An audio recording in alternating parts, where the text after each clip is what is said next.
할렐루야. 네. 탐무주월 두 번째 일요일 날 첫 번째 예배에 나오신 여러분들을 예수와의 이름으로 축복합니다. 오늘 마지막이네요. 우리 교회가 이제 다음 주부터는 그 카페에서 예배를 드리게 됐어요. 수요일부터 모이면 될 것 같고 금요일 샤밧부터 할 수 있을 텐데 지금 상황을 봐서 카페에서 해야 되겠죠. 그리고 토요일날 토라 포션도 이제 우리 카페에서 할 수 있고 캐덴에서 1월 예배가 다음 주부터는 그건 한 2달 정도 집에서 이렇게 한 것 같은데 참 귀한 시간이었던 것 같아요. 이제 카페 가서 하나님께 새로운 길로 새로운 방향으로 더 깊은 곳을 인도하신 주님을 송축합니다. 여러분과 내가 구하건대 이 땅을 떠나는 날까지 더 깊어지기를 바라고 토라를 더 사랑하고 주님을 인격적으로 더 깊이 알아가는 여정들이 되기를 예수의 이름으로 축복합니다. 지금까지 인도하신 주님을 송축합니다. 할렐루야. 감사하죠. 지난주부터 토라 갈라디아서 잠깐 하고 있는데 2장을 다 못했어요. 수요일날. 그래서 오늘 2장을 살펴보려고 그러는데 마침 놀랍게 이제 그날 그 주에 토라 포션하고 일요일날 예배 설교는 자유롭게 하는데 거의 매치가 되어가는 걸 볼 수 있어요. 어제 토라 포션 중에 불뱀이 나오잖아요. 불뱀. 뱀을 장대에 달린 뱀을 쳐다보면 산다. 신기하잖아요. 뱀은 보통 이제 마귀를 상징하는데 이 뱀이 울트라 뱀이 되면 용이 되는 거예요. 전 세계 드래곤 문화가 다 있잖아요. 우리나라가 고려시대 이전까지는 새를 숭상했다 그러죠. 우리나라는 고대로부터 새를 숭상하던 문화였는데 언제부턴가 아마 고려시대 그때 중점적으로 불교가 들어왔어요. 그죠? 불교가 이제 위로 우리나라 지도를 보면 저기 만주 그쪽 러시아 위쪽으로는 새 문화가 들어왔는데 우리 봉황을 섬겼잖아요. 새를 숭상하는 문화가 있었는데 하늘 숭상하고 그런데 어느 순간부터 옆구리 중국으로부터 이게 뱀이 들어왔어요. 붉은 용이 들어왔어요. 그 뱀이 들 용이에요, 용. 그래서 우리나라 왕은 용상, 왕의 얼굴은 용환. 왕의 눈물이 뭐죠? 어쨌든 용루 그리고 뭐 왕이 옷을 입으면 권룡포. 그래서 우리나라는 모든 게 이제 용 문화로 가버렸어요. 지금 불교 문화가 됐어요. 놀라운 사실이 우리나라뿐 아니라 전 세계 드래곤이라는 용이라는 이 문화가 있어요. 이것은 이제 뱀이 이 울트라 뱀이 된 거예요. 업그레이드 된 거예요. 그래서 그만큼 마지막엔 이제 요 뱀이 아니라 용과 싸움이에요. 그렇죠? 적그리스도는 용이죠. 그래서 우리가 어제 근데 그런 뱀을 쳐다보면 살리라. 그래서 우리가 나눈 건 창세기 13장 15절에서 뱀에게 한 예언이에요. 근데 그것이 최초로 하신 하나님의 메시아닉 계약, 메시아닉 예언이에요. 여자의 후손이 너는 여자의 후손을 발꿈치를 상하게 할 거다. 그러나 여자의 후손은 네 머리를 박살낼 것이다. 너는 여자의 후손을 공격하겠지만 여자의 후손은 너를 영원히 죽여버릴 것이다. 이거예요. 소멸시켜버려.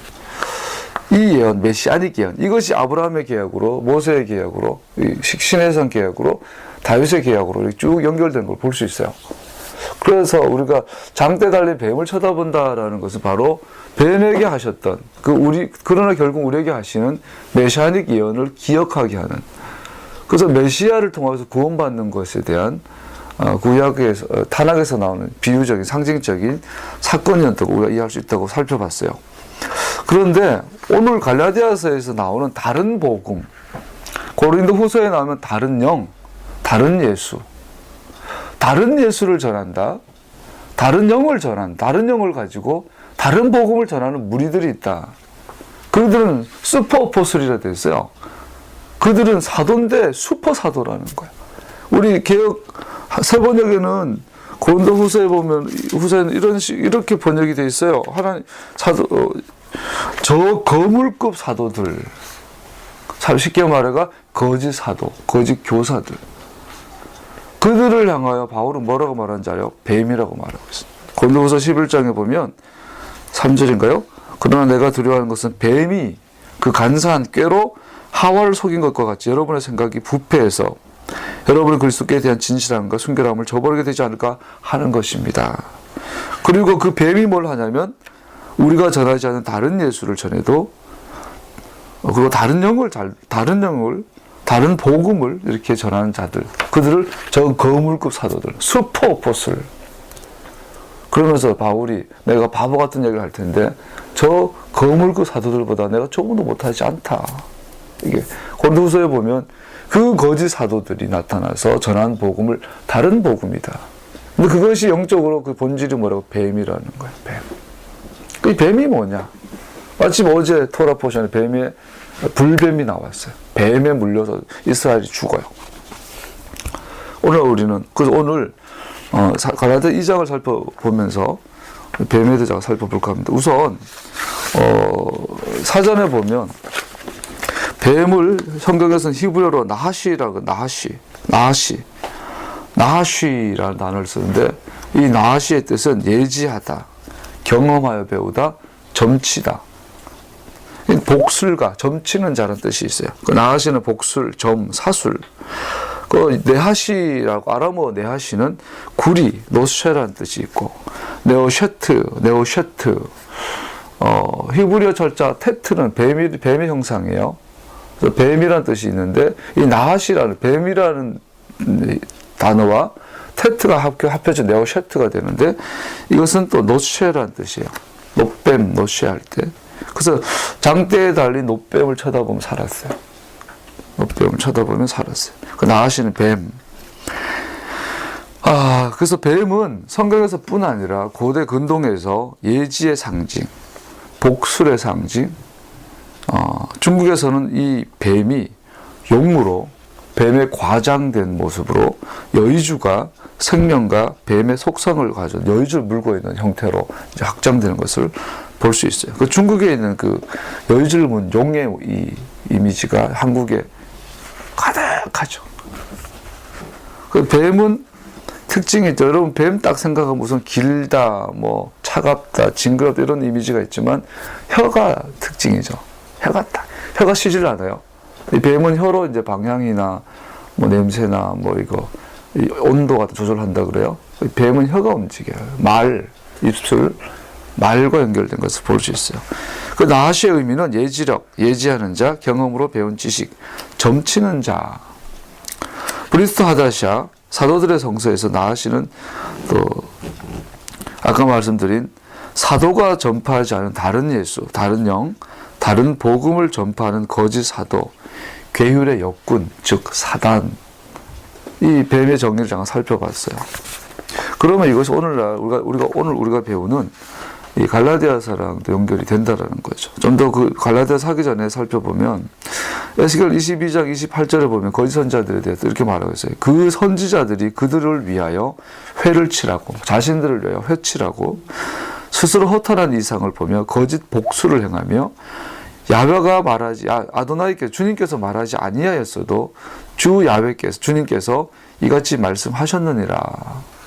이 나하시의 본질은 뭐냐면 말이라 그랬는데 하나님의 말씀을 아닌데 내 말씀, 내 생각, 내 가치관, 내 말을 하나님의 말처럼 하는 거야. 이게 뱀의 본질이에요. 나하시, 예지. 우리가 점을 칠 때 점치는 자의 이 속성, 이 속에 숨겨진 마음이 뭘까요? 듣고 싶은 걸 듣고 싶다라는 거죠. 내가 원하는 거 말해달라는 거죠. 우리 강남의 예언으로 유명한 교회 우리가 잘 알죠. 한 번은 예언 사역에 참석해봤다. 내디했던 아줌마가 울산에서 올라왔어. 자기들끼리 삭삭하게 이 교회 예언 진짜 잘해. 그래서 나는 벌써 3번째인데 나 울산에서 예언 받으러 왔어. 이번에 이런 사업을 하는데 잘 될지 안 될지 여쭤보고 싶어. 그 속에 뭐가 있어요? 잘 될 수 있도록 복을 빌어 달라는 거예요. 그런 점쳐 달라는 거예요. 예언 받는 사람의 이 속에는 내가 원하는 답을 얻고 싶은 거예요. 고신들 잘 활용하면 돈 많이 벌겠죠. 실제로 또 개인적으로 옛날에 개척하기 전에 기도원에 몇 달 있을 때 만났던 그 목사님은 전직 무당이야. 신내림 받은 무당이에요. 대관령에서 철야할 때 하늘에서 불덩어리가 가슴에 들어왔대요. 그래서 남자 무당인데 총각 무당이 돼서 부처역 앞에서 점집 차려가지고 하루에 현금이 이렇게 쌓였다 그래요. 그거 복채 상자 가득 했다. 현찰로. 누가 문만 딱 열면 저 사람이 남자인지 여자인지 몇 살인지 어디 사는지 직장을 다 알아맞혔대. 예지죠. 그래서 뱀이 들어온 거죠. 나하시가 들어온 거예요. 그건 진짜 무당이에요. 용한 무당이에요. 가짜 무당도 있지만, 학습 무당도 있죠. 그분 진짜 무당이었어요. 근데 그분이 나중에 목사가 됐어요. 그래서 한참 교제하고 나중에 연락도 오고 했는데, 자기가 목사가 됐는데도 헷갈리는 거야. 그때 그 능력이 뭐였는지. 오히려 목사가 되니까 그게 안 돼요. 목사가 되니까 앞이 안 보여. 사람들 봐도 아무 생각이 없어. 오히려 죽서. 오히려 옛날이 낫지 않았나요? 농담 삼아. 이 뱀이라는 게요, 이게 무서운 놈이에요. 근데 사람들 마음속에 이 뱀을 사모해요. 미래를 알고 싶어요. 그죠? 그래서 자꾸 예언받으러 다녀요. 신명기 18장 이렇게 말해요. 9절부터 15절을 보면, 길지만 다 읽을게요. 당신들은 주 당신들의 하나님이 당신들에게 주시는 땅에 들어가거든. 그 땅, 더 랜드. 나중에 그 랜드와 더 킹덤이 유니언하겠죠. 만나겠죠. 그 땅에 들어가거든. 그곳에 사는 민족들이 하는 역겨운 일들을 본받지 마십시오. 당신들 가운데서 자기 아들이나 딸을 불 가운데로 지나가게 하는 사람과 점쟁이와 복술가와 요술객과 무당과 주문을 외운 사람과 귀신을 불러 물어보는 사람과 박수와 혼백과 물어보는 사람이 있어서는 안 됩니다. 이런 일을 하는 사람은 모두 주님께서 미워하십니다. 주 당신들의 하나님은 이런 역겨운 일 때문에 당신들 앞에서 그들을 몰아내시는 것입니다. 가나안 땅을 이스라엘에게 주신 이유가 이스라엘이 준비되어서가 아니라 그 땅의 백성들이 뱀을 사랑했기 때문에, 복술을 사랑했기 때문에 나시를 물려치는 거죠. 당신들 주 당신들의 하나님 앞에서 완전해야 합니다. 당신들이 쫓아낼 민족들은 점쟁이나 복술가들의 이야기를 듣지만 주 당신들의 하나님은 당신들에게 그런 것을 용납하지 않습니다. 주 당신들의 하나님은 당신들의 동족 가운데서 나와 같은 예언자 한 사람을 일으켜 세워주실 것이니 당신들은 그의 말을 들어야 합니다. 예수와. 그래서 시내산에서 베드로가 몽하고 있는데 하늘에서 음성이 들려요. 나 이런 내 사랑하는 아들이요, 내 기뻐하는 자다. 너는 저의 말을 들어라. 토라. 할렐루야. 우리는 토라냐 예언이냐 자꾸 싸우게 돼요. 이 나시의 이것이 오늘 갈라디아서 배경으로 들어가면 이것이 다른 복음으로 1세기 유대인들 가운데 들어간 걸 볼 수 있어요. 그것은 뭘까요? 1세기 유대인들 예수님을 믿지만 그들의 숨겨진 본성 속에 또 나시에 대한 미래에 대해서 복수하는 마음이 있었다는 걸 볼 수 있어요. 그것이 빠진 게 구원받기 위해서는 유대인이 되어야 한다. 개정의식이라는 아주 그럴듯한 형태로 이 나하시가 더 발현된 거예요. 오늘날 우리에게도 여러 모양으로 이 나하시가 드러나고 있어요. 단순한 은사적으로 미래를 점치고 미래에 대해서 불확실하니까 하나님 인도하심 따른 건 너무나 불안하니까 하나님의 은혜는 매일매일 새롭게 오니까 매일매일 새로운 은혜를 받다 보니까 신선한 기름 부으심, 신선한 은혜를 기다리는 것은 긴장을 풀지 없으니까 처음에는 좋아서 가다가 신앙이 2년, 3년, 4년 지나다 보면 루즈해지거든요. 나태해지거든요. 그러다 보면 새로운 기름 부으심 오늘 새로 받아야 되고 새로운 은혜를 오늘 받아야 되는데 어제처럼 하고 싶은데 오늘도 새롭게 가야 돼. 새로운 길을 가야 돼. 새로운 발걸음이야. 그러다 보니까 우리 마음속에 미래에 대해서 확정된 길을 가기를 원해. 그냥 정해놓고 그 길을 가고 싶어. 불안한 미래가 아니라 결정된 미래. 그래서 미래를 알기를 원해요. 그래서 매 순간순간 주님을 의지하는 것이 어느 순간에 좀 번거로워지기 시작해. 매 순간 하나님의 능력과 하나님의 은혜와 하나님의 도우심만 의지하며 나아가는 것이 좀 범패스러워. 그러니까 말라기 교인들처럼. 그러다 보면 어떻게 해요? 다른 복음을 찾아요. 미래에 대한 이 결정되기를 원해요. 안정되기를 원해요. 어느 순간에 하나님을 의지하는 것이 불안으로 염려로 가기 시작하면서 미래에 대해서 뭔가 확보되기를 원해요. 내 통장에 돈이 많이 쌓이면, 인맥을 쌓아두면 내가 미래가 좀 편해지겠지. 목사니까 목사님들 예를 들면 개척교회 때는 작은 거 하나에도 하나님 은혜를 구하며 나아가요. 보잘것 없는 거에서도 감사하고. 그렇기 때문에.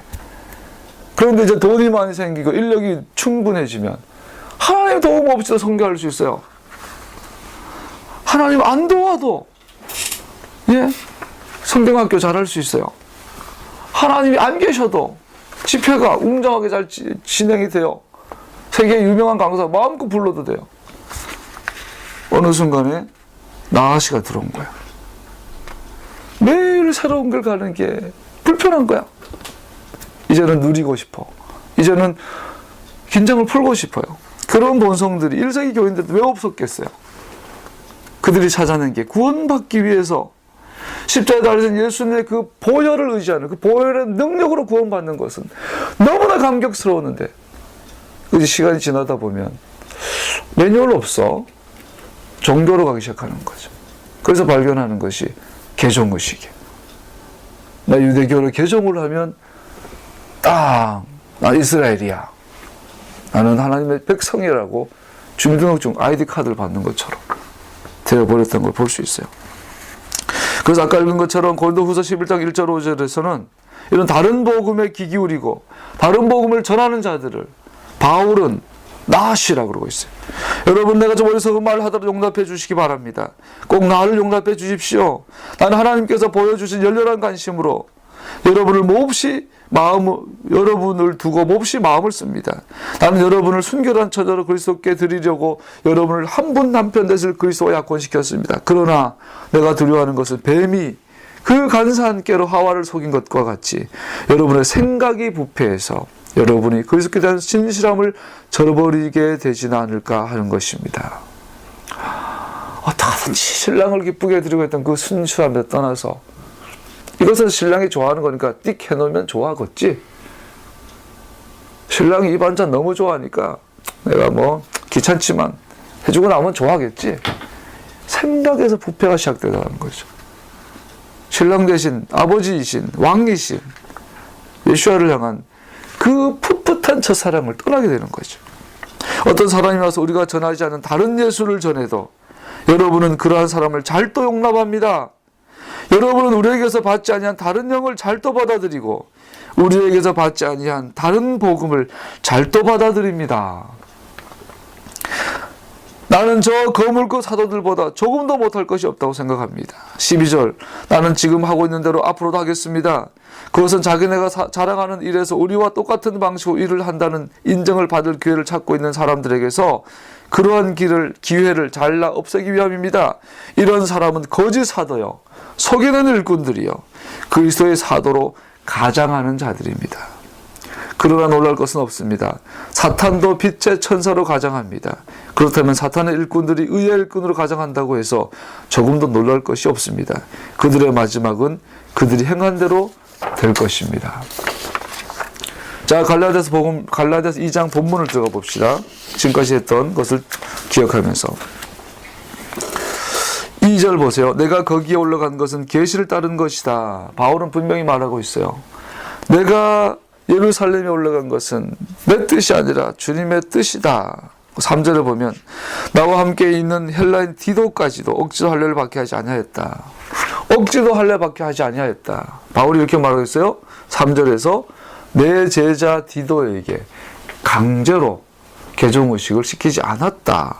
4절, 몰래 들어온 거짓 신도들 때문에 할례를 강요받는 일이 있었던 것입니다. 할례를 강요했다. 이게 뭘까요? 4절에 몰래 들어온 거짓 신도들, 몰래 들어온 거짓 형제들, 다른 말로 하면 거짓 교사들, 거짓 사도들 때문에 할례를 강요한다. 여러분, 할례를 강요한다. 강제로 개종의식을 시킨다. 예수님을 믿는 믿음으로 부족하다. 십자가에 달리신 예수님의 그 은혜를 의지하는 그 믿음 플러스 알파 개종의식. 이것을 강제로 강요하던 거짓 자들이 있는데 그들을 사도 바울은 뭐라고요? 거짓 신도들, 거짓 형제들, 거짓 사도들. 고린도후서 11장에는 그들은 뱀들. 뱀은 하나님의 말씀을 아닌 자기 생각, 자기 말을 하나님의 말인 것처럼 전하는 자들. 거짓 사도들이 들어와가지고 갈라디아 교인들에게 하나님의 은혜만 의지하여 나아가는 그들에게, 그들에 있는 깊은 심성 속에 그 부패된 속성을 탁 건드리는 거죠. 야, 네가 예수님 믿고 구원받았는데 불안하지? 또 죄짓고 나니까 자꾸 넘어지고 토라대로 살아야 되는데 힘들지? 우리가 그러잖아요. 코쇼 하려고 하는데, 야, 코쇼하기 왜 이리 어려운지요? 열심히, 어제도 같이 이제 밥을 먹는데 맛있는 그 칼제비, 그 수제비 시켰는데 해물이야. 급하게 바꿨어요. 비빔밥으로 바꿔주세요. 그래서 비빔밥을 먹었어요. 근데 그런다고 내가 어려워지지도 않아요. 다만 말씀이니까 순종할 뿐이에요. 근데 그렇게 사는 게 불편하지 않아요? 김밥 먹을 때 꼭 햄을 빼고 먹어야 돼. 빼면 뭐야? 거기 햄이 냄새가 다 배에 있는데. 어차피 코쇼 아닌데. 그래도 먹긴 먹어야 돼. 이 이방인의 나라에서 하나님의 토라를 지킨다는 건 얼마나 쉽지 않은지요. 그러면은 그렇잖아. 내가 하나님의 자녀라는 확인을 시켜주세요. 이런 마음이 있을 거 아니에요. 구원이 확증된 증거를 보여주세요. 그래, 개정의식을 해라. 유대교로 개정해라. 그러면은 아브라함이 영원한 자녀다. 낙인을 받고 싶은 거야. 그렇게 전하는 자들이 이것이 마치 진리인 것처럼, 이것이 마치 하나님의 말씀인 것처럼 전했다는 말이죠. 이거를 가지고 뱀이다는 거, 나시다라는 거죠. 그래서 4절 읽어봅시다. 몰래 들어온 거짓 신도들 때문에 할례를 강요받는 일이 있었던 것입니다. 그들은 우리를 노예로 만들고자 하여 그리스도 예수 안에서 누리는 우리의 자유를 엿보려고 몰래 끼어든 자들입니다. 보세요. 그리스도인의 자유가 나와요. 감사한 게 신학교 있으면서 그 유명한 신학자들, 유명한 석학들, 또 대대적으로 그리스도인의 자유, 루터가 말하는 자유, 칼뱅 선생님이 말하는 자유. 여러분들 지금까지 들었던 지난 2000년 동안 교회가 생각했던 이 그리스도의 자유는 뭐냐면 바로 죄로부터 자유라고 믿었어요. 죄와 사망과 죽음의 법에서 생명의 성령의 법이 우리를 해방하였느니라. 이걸로 이해한 거예요. 우리는 죄로부터 자유로웠다는 거예요. 그래서 율법은 폐해졌다는 거예요. 토라는 의미가 없다는 거예요. 봐라, 사도는 할례를 거절했지 않냐. 그런데 사실은 그런 뜻이 아니에요. 여기서 말하는 자유는 이런 자유예요. 우리가 하나님의 가족이 되는 것은 개종의식을 하지 않아도, 유대교로 개종하지 않아도 나는 아브라함의 자녀가 될 수 있다는 거예요. 예수 그리스도를 믿는 믿음으로 하나님의 가족이 된다는 이 개종의식으로부터의 자유를 말하는 거예요. 사실은 이것을 우리가 2000년 동안 오해하며 이것이 죄로부터의 자유라고 생각하며 대체 신학을 팽배해집니다. 어제만 그 목사님도 전에 그런 말씀 하더라고요. 이스라엘 가서 메시아닉 교회를 가서 예배 드리는데 참 감동받았더라고요. 아, 그러냐고. 혹시나 이분이 메시아닉이 열린 줄 알고 그 어떤 부분에 감동받으셨냐고 물어봤더니 너무 진지하게 이 메시아닉 유대인들이 자기들이 예수님을 십자가에 못 박아 죽인 거에 대해서 후회하고 가슴 아파하는 모습을 보고 자기가 참 은혜받았다.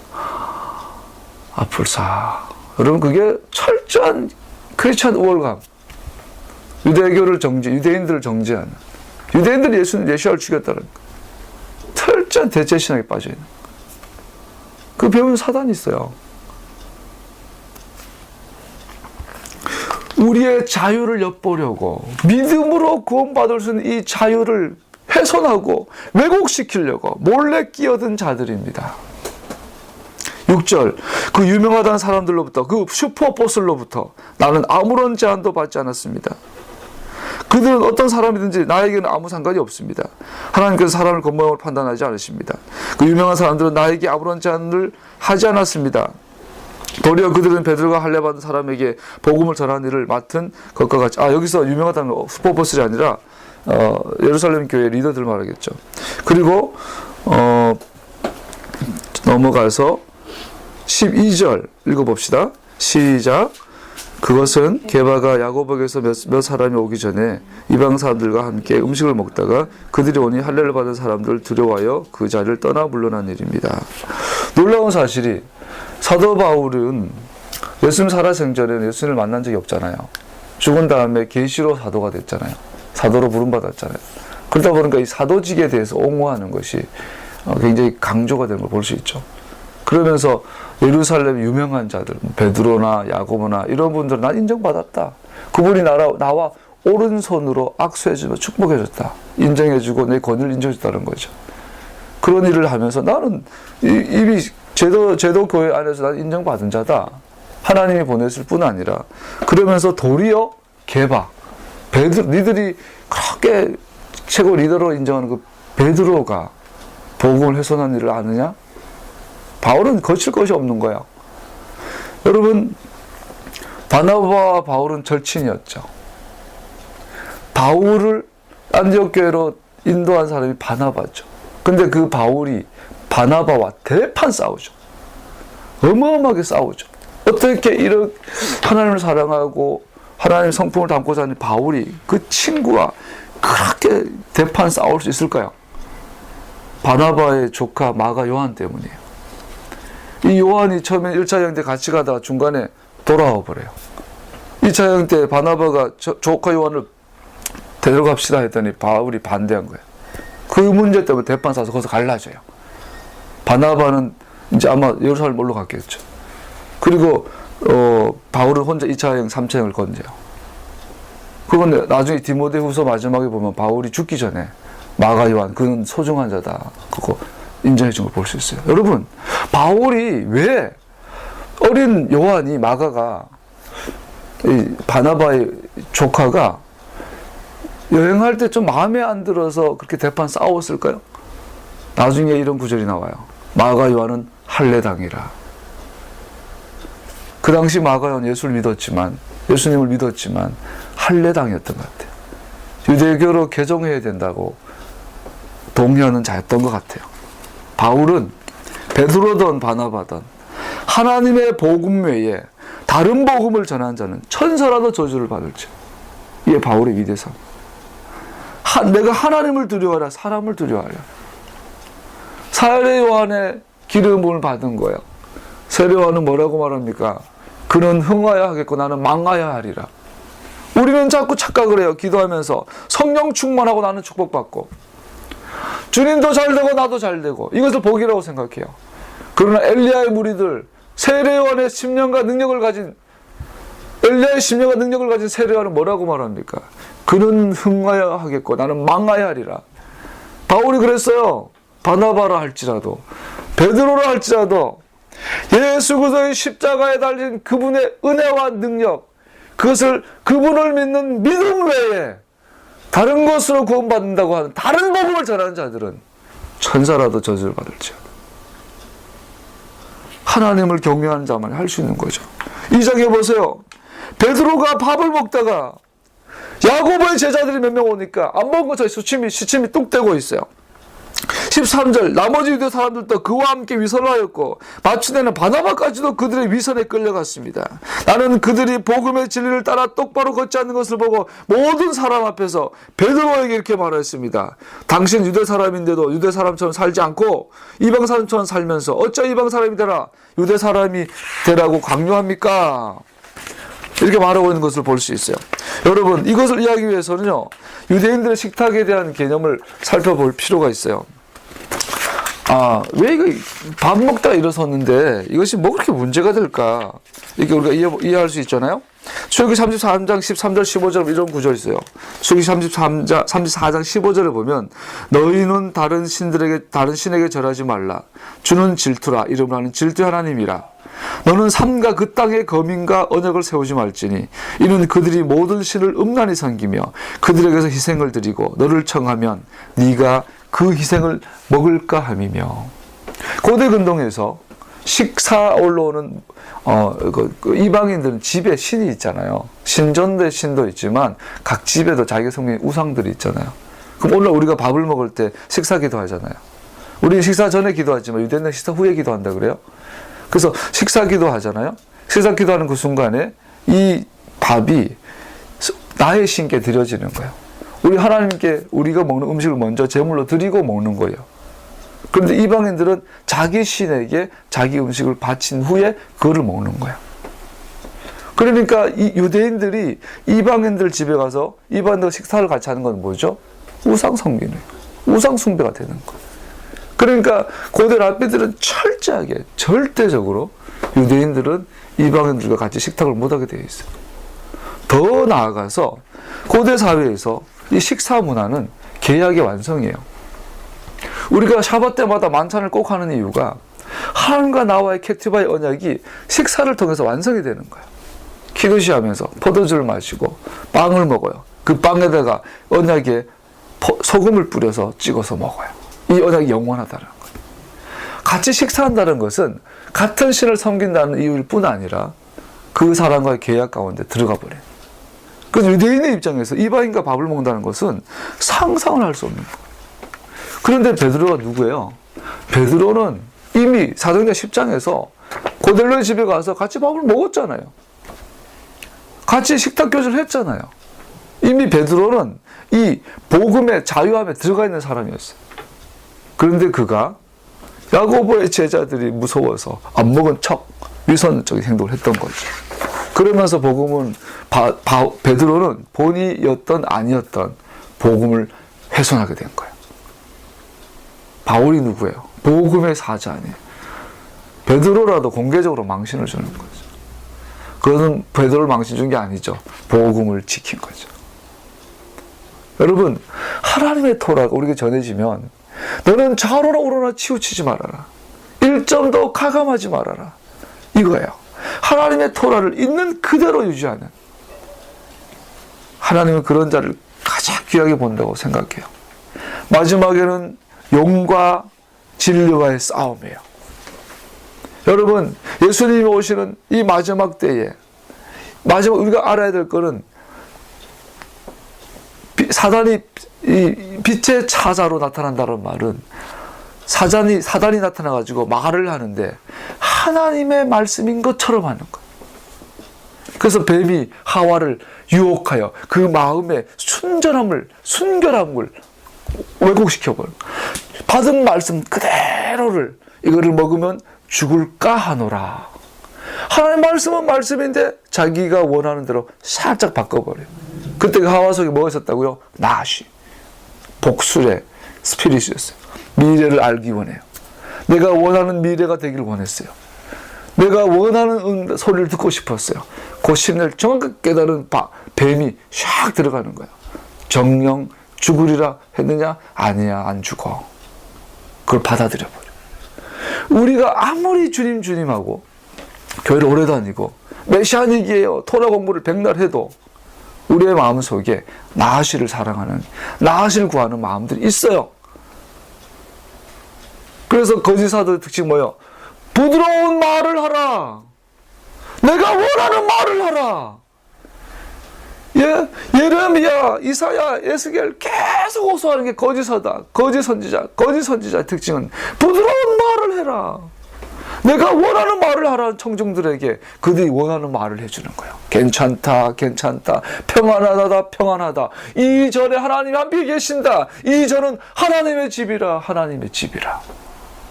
예레미야가 나타나서 뭐라고 그래요? 이 전이 하나님의 집이라는 거짓말을 믿지 말라. 솔로몬 성전이에요, 여러분. 그 어마어마한 솔로몬 성전이 하나님의 집이 아니래요. 왜? 하나님의 영광이 떠났으니까. 하나님의 영광은요, 토라 그대로 보존되는 곳에 임합니다.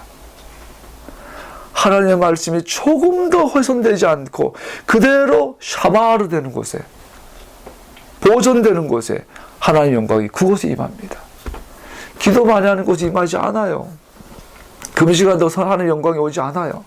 우리는 그분의 보좌를 움직일 수 없어요. 철회한다고 되지 않아요. 그분의 말씀이, 그분의 의중과 의도와 그 뜻 그대로 보존되어질 때, 하나님의 목적과 하나님의 자원과 하나님의 방법 그대로 보존될 때, 그곳에 하나님의 임재가 있어요.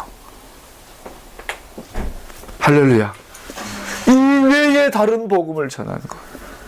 우리는 마지막 때의 다른 복음과의 싸움이에요.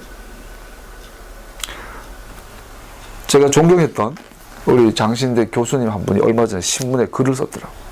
그분의 추천으로 제가 서울의 모 대형교회에서 이제 가서 귀한 경험도 하고 촌놈이 올라와서 서울의 몇만 명 교회에서 이제 많은 걸 배운 경험이 있었는데요. 그 교회 갈 때 그 교수님이 추천해 주셨거든요. 참 살아있는 분이셨다고 생각했는데 그분이 얼마 전에 그 신문에 글을 썼는데 오늘날 직통계시 막 이러면서 신사도 운동 다 이단이래. 그 정도 신사도 운동이 변질되고 이상한 것도 사실이죠. 그럼 다 이단은 아니죠. 교수님께서 오늘날 이런 이렇게 좀 일어난 많은 교회들을 이단인 것처럼 막 쓴 거 보고 이분이 왜 이렇게 변했나? 우리 장신대가 섞였구나. 지금 많은 신학교들 안에 이 나아시가 강력히 역사하고 이미 넘어졌어요. 이 토라회복이라는 것은 하나님의 말씀을 그대로 보존하기를 원하는 거예요. 메시아닉하고 내가 토라 포션을 매주마다 듣고 있다고, 내가 이스라엘 수십 번 다녀왔다고 겁적거려서는 안 돼요. 정말로 내 안에 하나님의 말씀 그대로가 보존되고 있는지.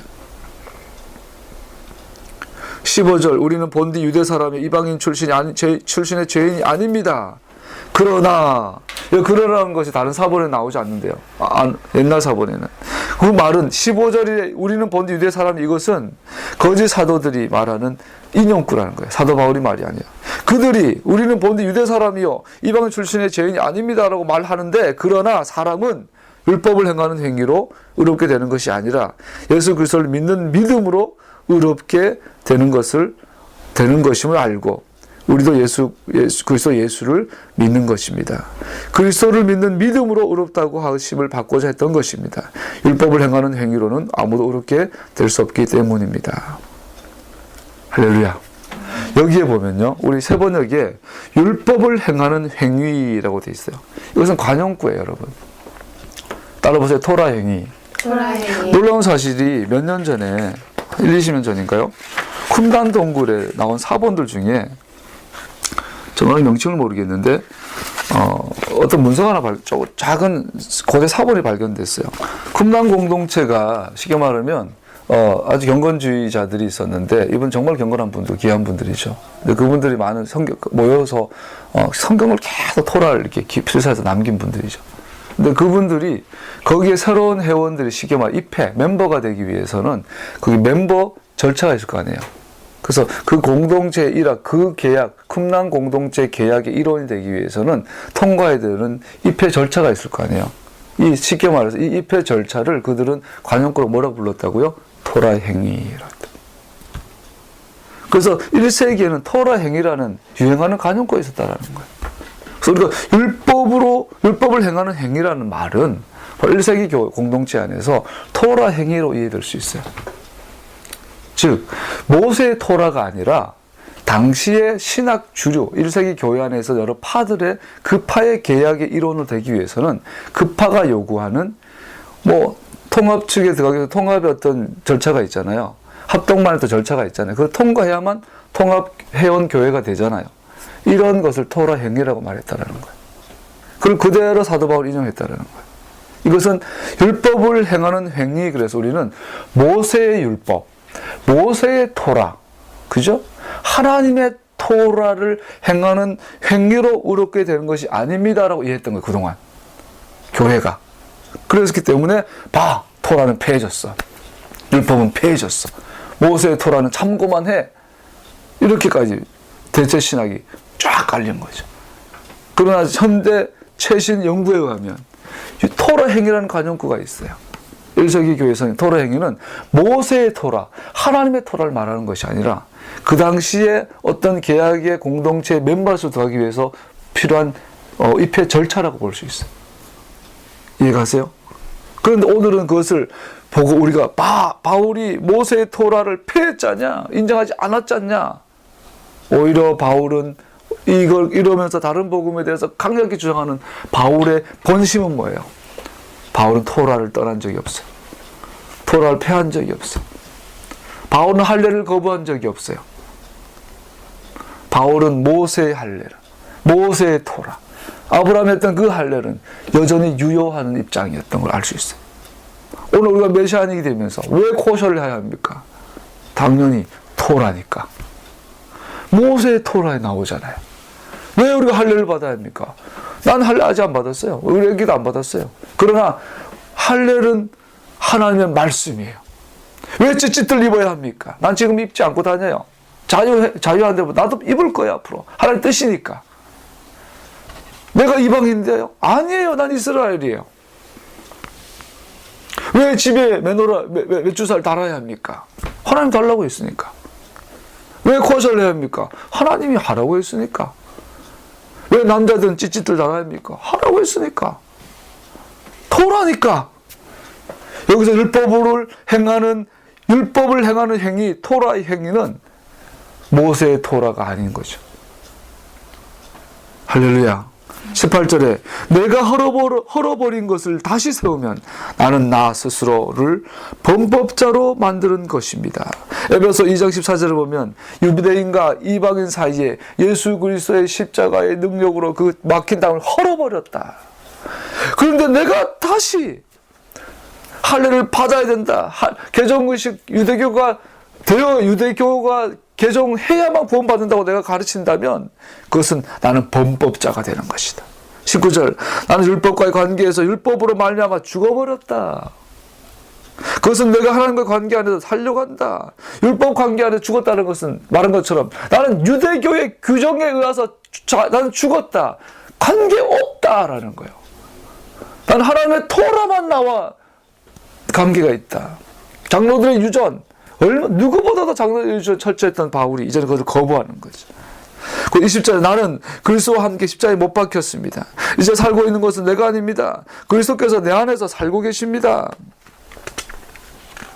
내가 지금 육신 안에서 살고 있는 삶은 나를 사랑하셔서 자기 몸을 내어주신 하나님의 아들을 믿는 믿음으로 살아갑니다. 이제는 내가 사는 것이 아니다. 이 말은 우리가 너무 이걸 또 관념적으로 이해하잖아요. 이제 내가 그래서 십자가에 못 박혔습니다. 무엇에 대해서요? 율법의 행위에 대해서, 장로들의 유전에 대해서, 오랄 토라에 대해서, 랍비들의 가르침에 대해서 난 죽었습니다. 라는 거예요. 그리스도께서 내 안에 살고 계십니다. 그리스도의 토라, 그리스도의 할라카, 그것은 모세에게 주셨던 그것과 같은 거죠. 그 안에서 나는 살아갑니다. 이제는 하나님의 아들을 믿는 믿음 안에서 살아가는 것입니다. 새로운 나, 이전의 나. 1장 13절에 보면 내가 이전에는 유대교에 있었는데 이전에 나는 더 이상 존재하지 않습니다. 이제는 내 안에 그리스도 예수께서 사시는 그 믿음으로 살아갑니다. 이것은 새로운 나는 하나님의 아들 메시아 안에서 독자성을 찾는 나. 예수와를 믿게 된 이후로 바울의 생활은 지금까지와 마찬가지로 토라에 순종하는 것으로 묘사되고 있습니다. 할렐루야. 말씀을 마무리하겠습니다. 오늘 갈라디아서 2장 요약을 하면요. 계약의 멤버십, 계약의 일원이 되기 위해서 유대교로 개종해야 된다고 하는 이 다른 복음에 대해서 사도 바울은 아주 강력하게 경고하며 있는 것을 볼 수 있어요. 근데 이 다른 복음이 오늘 우리에게도 가득한 걸 볼 수 있어요. 우리가 유대교로 개종하려고 하지는 않지만 우리가 하나님 앞에서 의로워지기 위해서 얼마나 많은 자기 의의를 의지하고 있는 것을 볼 수 있죠. 동시에 우리가 이 나시, 뱀, 하나님의 말씀을 자꾸 이게 나의 입맛에 맞게, 내 귀에 듣기 좋게 바꾸려고 하는 우리 속에 부패한 아담적 본성이 있어요. 우리 이것과 싸워야 될 줄 믿습니다. 이것을 싸워서 이길 수 있는 자세는 바울이 보여줬어요. 그는 흥하여 하겠고 나는 망하여 하리라. 내가 사람들에게 좋게 하랴. 내가 하나님께 좋게 하랴. 하나님을 두려워하랴. 사람을 두려워하랴. 우리는 이 싸움에서 승리하기를 예수님의 이름으로 축복합니다. 기도하겠습니다.